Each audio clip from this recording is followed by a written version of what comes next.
바리새인이 찾아와서 예수님께서 하나님께서 짝지어 준 거 사람이 나누지 못한다라고 말하자 그가 그러면 모세는 왜 이혼증서 주라고 했어요? 이혼증서 주고 그 아내를 버리라고 명했습니까?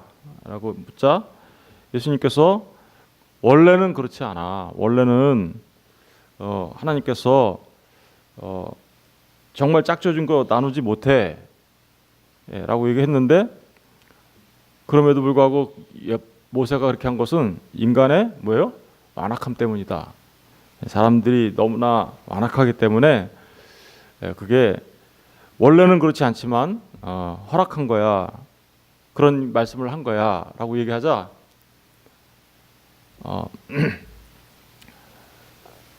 사람들은 그것을 악용했던 거죠. 그죠? 그 말씀을 본래의 뜻을 잊어버리고 악용했던 겁니다.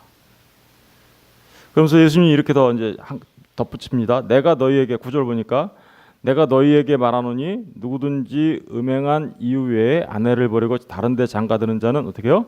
간음합니다.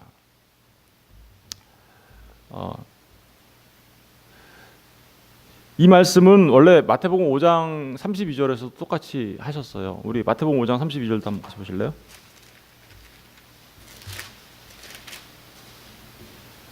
(5장 32절) 31절 32절 다시 읽어보겠습니다. 시작. 또 일러스되 누구든지 아내를 버리려거든 이혼 증서를 줄 것이라 하였으나 나는 너희에게 이르노니 누구든지 음행한 이유 없이 아내를 버리면 이는 그로 간음하게 함이요 또 누구든지 버림받은 여자에게 장가드는 자도 간음합니다. 아멘. 그러니까 이 말씀과 같은 취지의 말씀을 다시 이제 하신 거죠.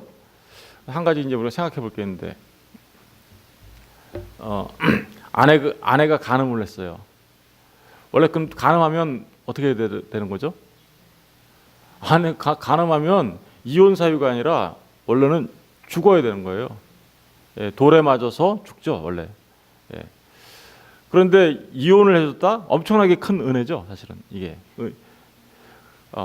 그런데 사실은 그거 외에 이혼 사유가 없으니까 만약에 이혼을 당했다 그러면 사람들이 뭐라고 생각할까요? 이혼 당했어? 그럼 너는 간음한 여자네 라고 생각을 하겠죠? 판단을 하겠죠? 왜냐하면 간음 외에 이혼하면 안 돼 라고 얘기했기 때문에 이혼을 당했다라는 얘기는 간음했다라는 뜻이잖아요. 그러면 그 여자가 살아남을까요? 죽을까요? 결국은 돌에 맞아 죽는 그런 거죠. 결국은 주님이 이렇게 얘기하신 거는 좀 이 본래의 뜻대로 사실은 이혼을 하라는 거예요, 말라는 거예요. 그러지 말라는 거죠. 사실은 우리가 어제도 말씀드렸지만 우리가 사실은 하나님 앞에 간음한 여자들이잖아요. 우리가 우상을 숭배하고 세상을 사랑하고 하나님 외에 다른 것들을 의지하고 하는 그 자체가 뭐예요? 간음이잖아요. 그러니까 우리는 사실 하나님으로부터 이혼당해서 어떻게 돼요? 죽어야 되는 존재들이죠. 그렇죠? 그럼에도 불구하고 하나님은 우리를 이혼 증서를 주시지 않았죠. 왜요?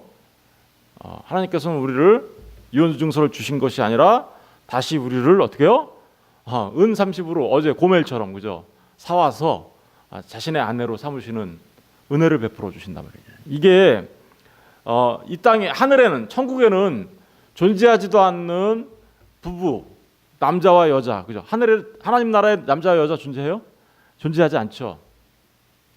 하늘에서는 장가가지도 않고 시집가지도 않아요. 하늘에서는 남자와 여자로서 존재하는 게 아니라 그냥 거기에서는 존재하지도 않는 일이에요. 그냥 우리 자신으로 어떤 분들은 이거를 제3의 성이라고 이렇게 하신 분들도 있더라고요. 우리 자신으로 그냥 존재하고 하나님의 백성으로 존재하는 거지. 그때는 장가가지도 않고 시집가지도 않는데 장가가지도 않고 시집가지도 않는 그 결혼 제도를 우리에게 주신 것은 우리가 어떻게 그리스도의 아내가 되어 그리스도와 연합한 자가 될 것인가에 대한 가르침을 주시려고 하시는 거죠. 사실 이 땅에서 살아가는 사람들은요, 생각해 보세요. 많은 사람들이 결혼 생활을 잘하는 부부도 있지만 또 이혼한 부부들도 있어요. 그런데 우리가 한번 생각해 보십시다. 이혼한 부부들은 이혼하지 않은 부부들보다 못한가요? 예. 아니면 이혼한 부부들은 이혼 안 한 부부들은 그러면 좀 더 이혼한 사람들보다 좀 나은가요? 우리들 결혼 생활을 지금 잘하고 있다 하더라도 온전한 하나가 되어서 살아가고 있나요? 사실은 우리의 그런 모습들을 보면서 우리가 느낄 수 있는 것은 우리가 하나님 앞에 온전한 우리 사람과 사람 사이에 온전한 연합이 있다라는 게 정말 불가능한 거구나. 부부 사이에서도 그렇죠. 부부 사이에서도 온전하게 연합하여서 살아간다는 것 자체가 사실은 굉장히 어려운 일이죠. 남들이 보기에는 저 부부는 참 인고 같아 이렇게 보인다 할지라도 그 안에 엄청난 갈등이 있고 또 서로가 그냥 자제하고 표출을 안 할 뿐이지 온전한 하나가 되어서 살아간다는 것은 굉장히 어려운 일입니다. 그러니까 사실 따지고 보면 우리 전부 다 마음속으로는 어떻게 하고 있어요? 서로 다 이혼 증서 주고 너 나가 이러고 있는 거죠. 마음속으로는. 그런데 다만 그 행동으로 표출되지 않고 그렇지 않을 뿐이죠. 결국은 우리는 하나님 앞에서 이런 모습, 우리의 모습을 보면서 정말 우리 자신들이 어떠한 존재인지를 깨달아 알아. 정말 우리 하나님의 은혜가 없으면 우리는 주님과 하나 될 수 없는 존재구나 라는 것을 깨달아 아는 놀라운 어떻게 보면 그 하나님의 사랑을 깨달아 아는 도구로서 우리의 가정 생활이 우리에게 주어진 거죠. 결혼 생활이. 그런데 지금 음행한 것 외에는 아내를 버리지 말고 다른 데 장가드는 자는 간음합니다 라고 얘기하니까 베드로가 뭐라 그래요? 10절에 보니까 제자들이 이르되 만일 제자들이 틀림없이 이제 사람들은 우리가 베드로라고 생각해요 이거 제자들이 이르되 만일 사람이 아내에게 이같이 할진대 장가들지 않는 것이 어떻게요? 좋겠나이다. 제자들이 그렇게 얘기했다는 거예요. 왜 이렇게 얘기하고 있을까요?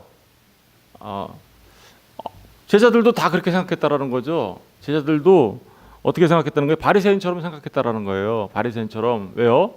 아내가 조금 잘못하면 이혼 증서 써서 이혼해야 되는 건데 그거 간음 외에 이혼 증서 주면 안 된다라고 얘기하니까 그럼 만약에 간음 외에 이혼을 하게 되면 자기들이 간음한 것처럼 한 걸로 지금 얘기하잖아요.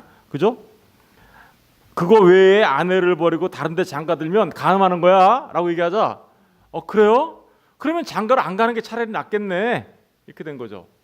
그죠?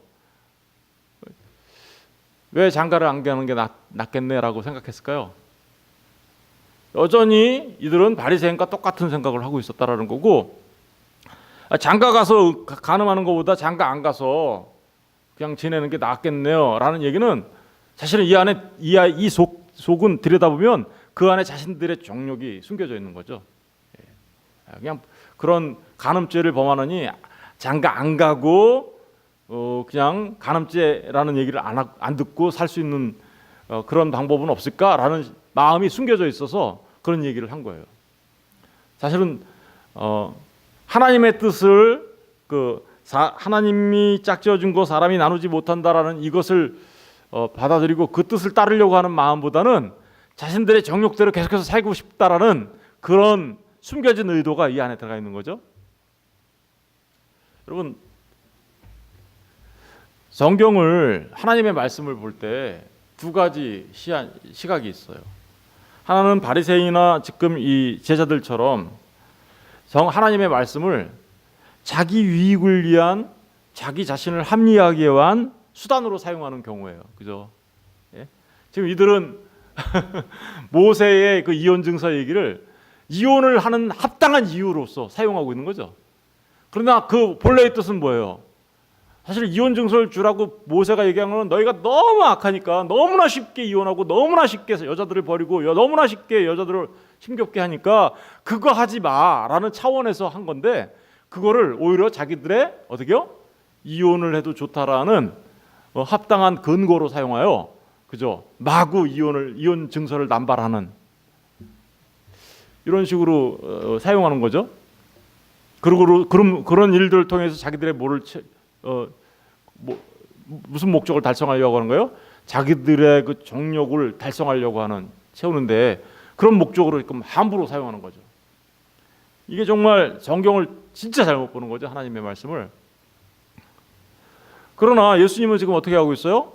모세의 그 이혼 증서에 관해서 예수님은 본래는 그런 뜻 아니야. 그것은 인간의 악함 때문에 모세가 그 인간의 악함에 의해서 발생되는, 너무나 빈번하게 발생되는 오히려 이혼을 막고, 그죠? 이혼을 막고, 그래서 그것들이 사람들의 정욕을 위하여 악용되어지는 일들을 막고, 그래서 여자들을 보호하고 지켜내기 위해서 주신 말씀이지 니들 마음대로 그렇게 사용하라고 준 거 아니야 라고 주님이 설명하면서 어떻게 얘기하고 있어요? 하나님을 위해서 하나님의 온전하신 뜻을 이해하는 데 초점을 두고 하나님의 말씀을 전하고 계시죠. 이게 정말 중요한 겁니다. 하나님의 말씀을 대할 때 자신들의 목적을 위하여, 자신들의 유익을 위하여 하나님의 말씀을 자신을 합리하기 위하여 사용할 것인지, 아니면 정말 그 안에서 하나님의 뜻을 찾아내고 정말 그 안에서 하나님을 위하여 하나님의 뜻을 찾아내어 그 말씀에 따르기 위해서 그 말씀을 볼 것인지, 엄청나게 중요한 거예요. 오늘날 참 많은 사람들이 하나님의 말씀을요, 자신들의 어떤 그 땅에서의 유익을 위해서, 자신들의 정욕과 탐욕을 위하여 자신들을 합리화하는데 말씀을 갖다가 마음대로 그냥 갖다가 사용해요. 그러면 바리새인과 이 제자들과 다를 바가 없는 거죠. 우리가 항상 하나님의 말씀을 대할 때는 어떤 자세로 우리가 대해야 합니까? 하나님이 이 말씀을 하셨을 때 우리의 유익을 위해서 말씀을 해석하고 말씀을 대하는 것이 아니라, 내가 이 말씀 속에서 하나님의 뜻이 무엇일까? 하나님을 어떻게 하면 이 말씀을 하나님을 위하여 적용할 수 있을까? 라는 생각을 하면서 우리가 말씀을 대해야 하는 것입니다. 베드로가 그렇게 자신의 베드로라고 꼭 집어서 얘기했었지만 제자들이 장가 들지 않는 것이 좋겠습니다라고 이렇게 이제 또 엉뚱하게 이렇게 해석을 하자 예수님께서 이렇게 대답하시죠. 11절에 예수께서 이르시되 사람마다 이 말을 받지 못하고 오직 어떤 사람만 받는다고요?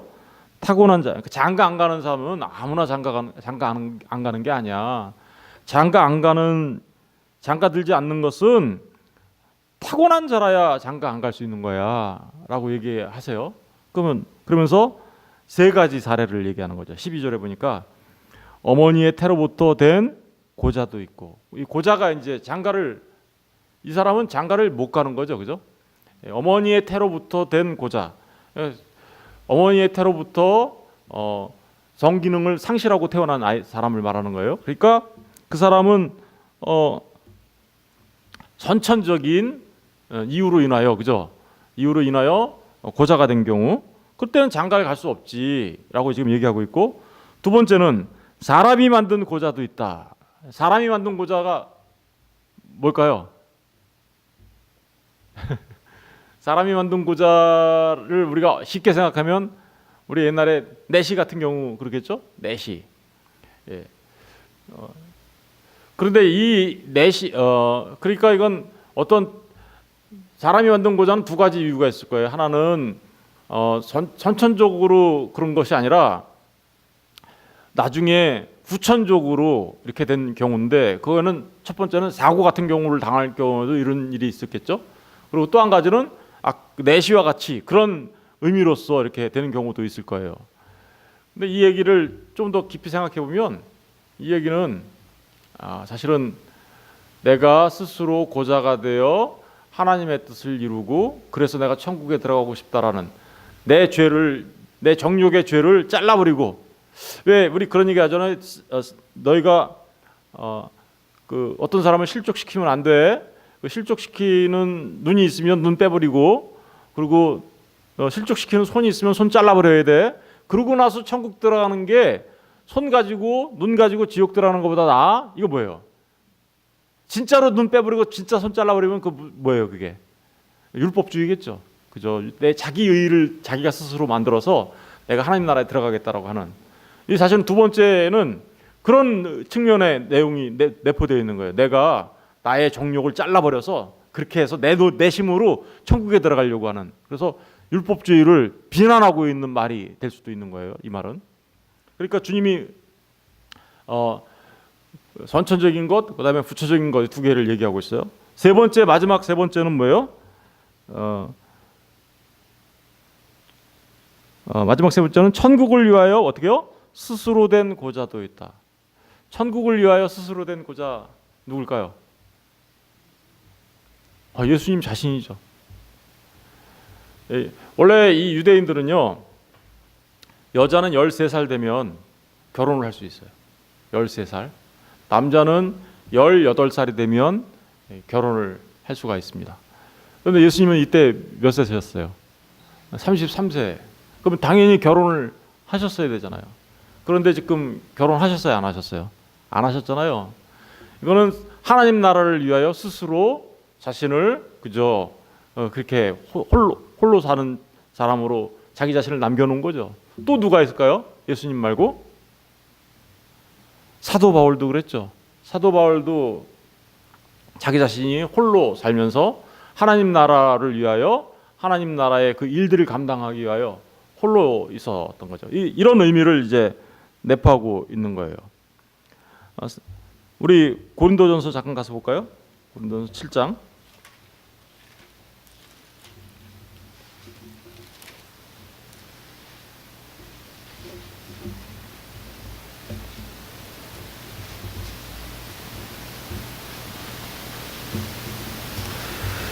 고린도서 7장을 보시면 7절을 보세요. 7장 7절. 나는 모든 사람이 나와 같기를 어떻게요? 원하노라. 그러나 각각 하나님께 받은 자기의 은사가 있으니 이 사람은 이러하고 저 사람은 어떻게요? 저러하니라. 그러니까 천국을 위하여 된 이 고자는 특별한 하나님의 어떤 은사가 있었다라는 거죠. 사도 바울은 모든 사람이 나와 같기를 원한다라고 얘기하고 있어요. 그러면 사도 바울처럼 다 장가가지 말라는 뜻인가요?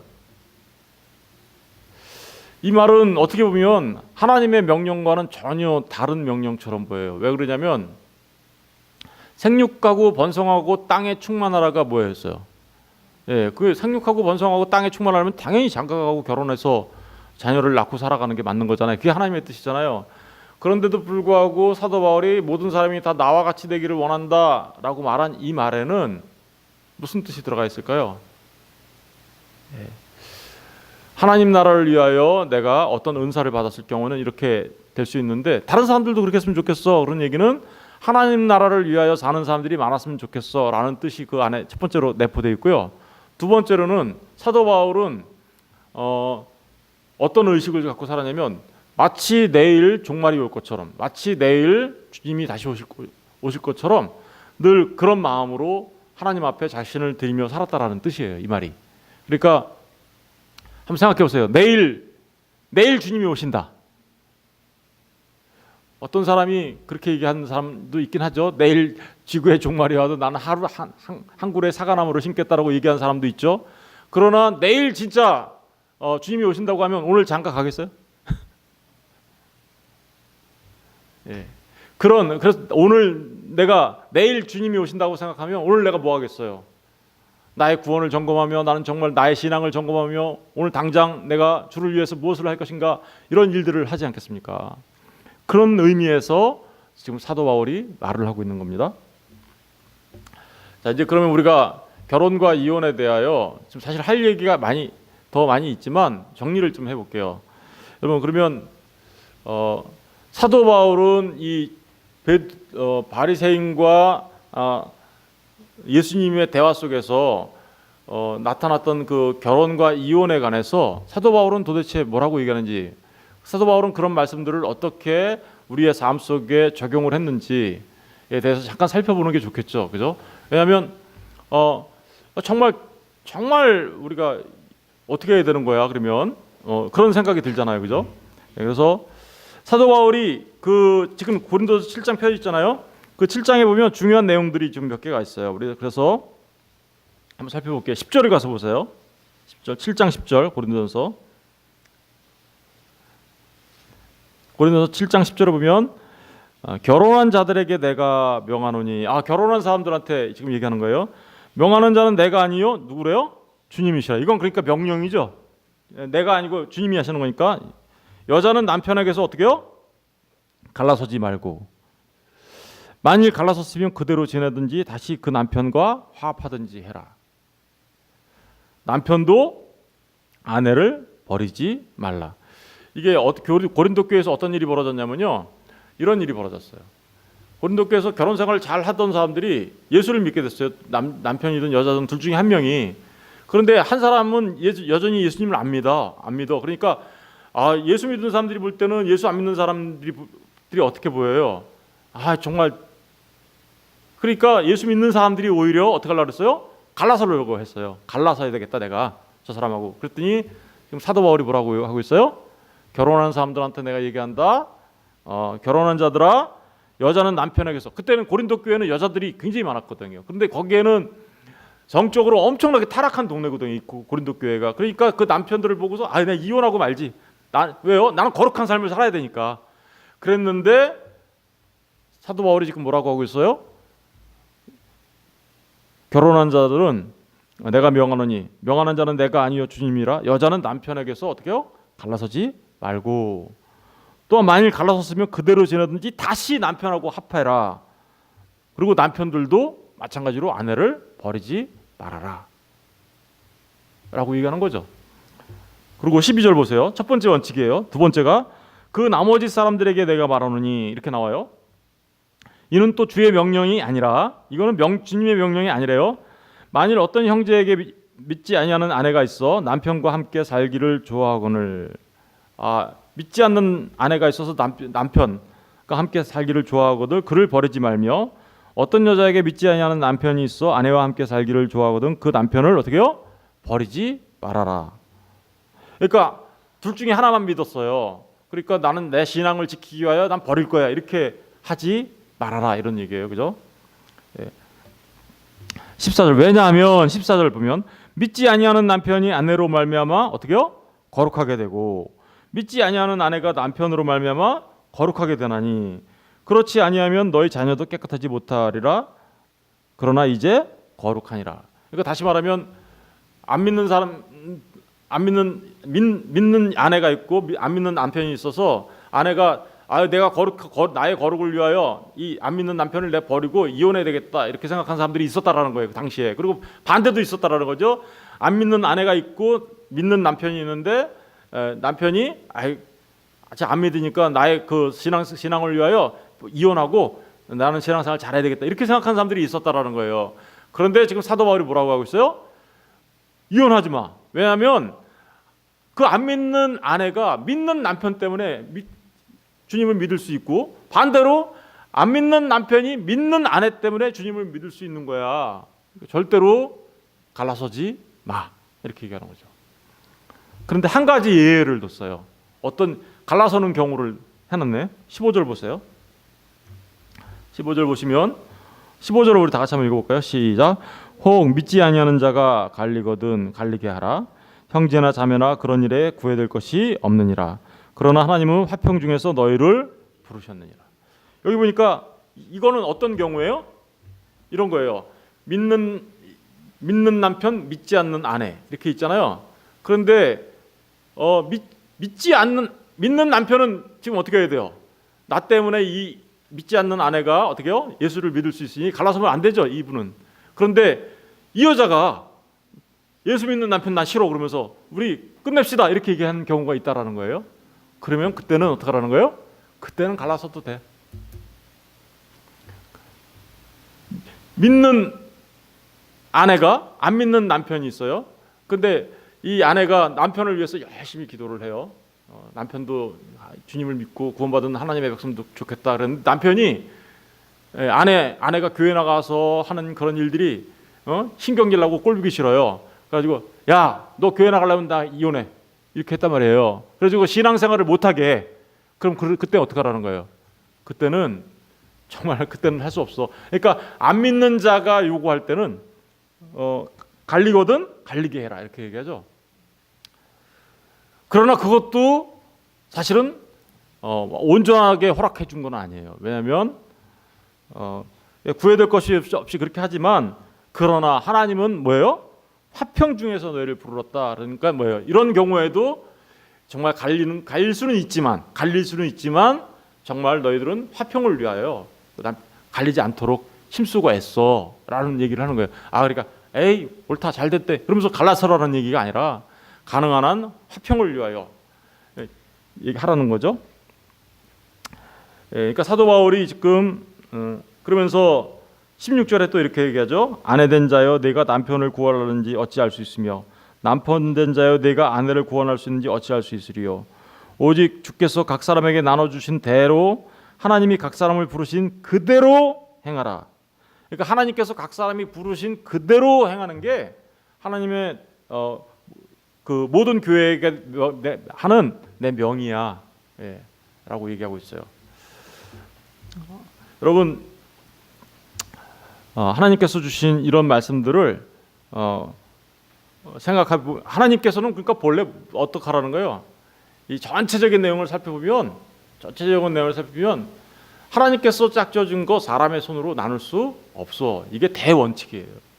이게 대원칙이고, 근데 여러 가지 경우와 케이스가 있을 수는 있지만 그렇다고 해서 어떤 특별한 케이스에 그래요 갈라설 수 있는 그런 케이스도 있지만 그렇다고 해서 정말 갈라서라는 그런 하나님의 뜻은 하나님께서는 진짜 갈라서는 것을 기뻐하지 않는다는 거예요. 너희들은 가능한 한 화평 중에 그들과 함께 지내라.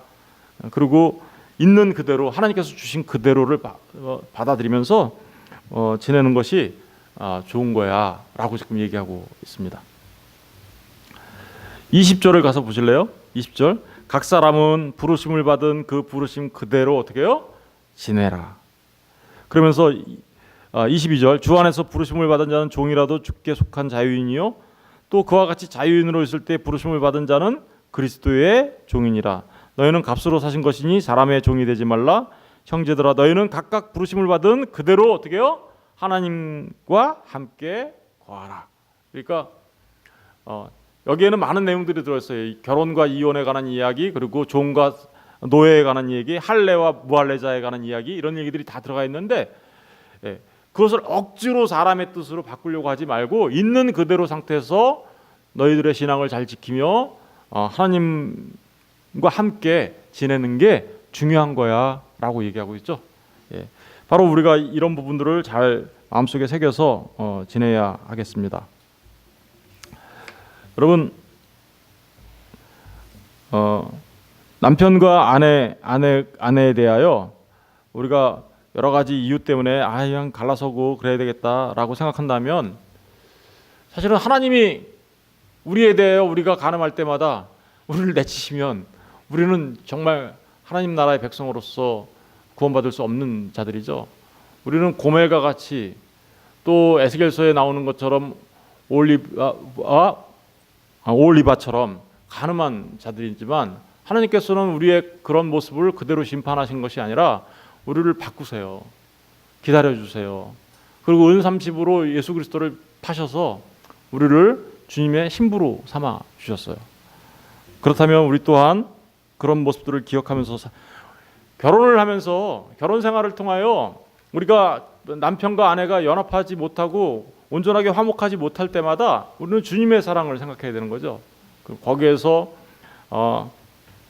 주님은 우리에게 어떻게 하셨는지를 생각하면서 우리가 삶을 살아야 되겠습니다. 우리 요한계시록 7장 잠깐 가서 볼게요. 19장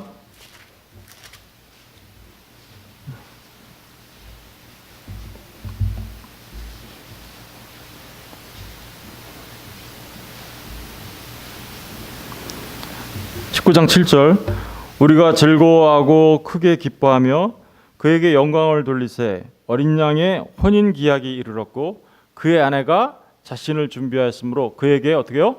빛나고 깨끗한 세마포 옷을 입도록 허락하셨으니. 보세요. 우리는 사실 그 주님의 혼인잔치 신부잖아요. 그런데 우리는 정말 빛나고 깨끗한 세마포를 입을 수 없는 존재들이었죠. 모두가 다 간음하고 세상과 하나 되고 또 우상을 숭배하고 하나님을 하나님으로 온전하게 알지 못하는 자들이었어요. 그런데 주님이 우리를 빛나고 깨끗한 세마포 옷으로 갈아입게 하셔서 그 세마포를 입은 그래서 뭐가 됐다고요? 주님의 아내가 아내가 다시 말하면 신부가 되어서 그 지금 천국의 어린 양의 혼인 잔치에 참여하는 신부가 될 수 있도록 우리를 바꿔주신 거죠. 이런 모습을 생각하면 우리가 이 땅에서 살아갈 때 어떻게 살아가야 할지를 잘 말해주고 있는 것입니다.